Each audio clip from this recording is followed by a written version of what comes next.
Non veg குழம்பு ஸ்டைலில் சுண்டல் குழம்பு எப்படி பண்ணலான்னு பார்க்கலாம் வாங்க. அதுக்கு நைட் ஃபுல்லாக ஊற வச்ச சுண்டலை குக்கரில் ஆட் பண்ணி தண்ணி விட்டு 4 விசில் விட்டு எடுத்துக்கலாம். அடுத்து மசாலா ரெடி பண்ணிக்கலாம். கடாயில் 3 டேபிள் ஸ்பூன் ஆயில் ஆட் பண்ணிக்கோங்க.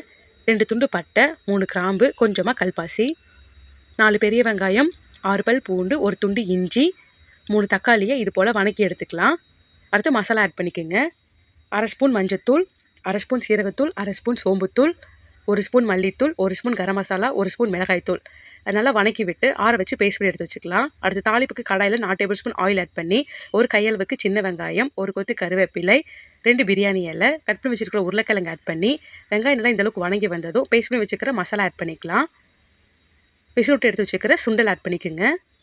1/2 ஸ்பூன் உப்பு, குழம்புக்கு தேவையான அளவு தண்ணி விட்டு நல்லா மிக்ஸ் பண்ணி உப்பு காரம் செக் பண்ணி ஒரு கையளவுக்கு மல்லித்தலை ஆட் பண்ணி க்ளோஸ் பண்ணிடலாம்.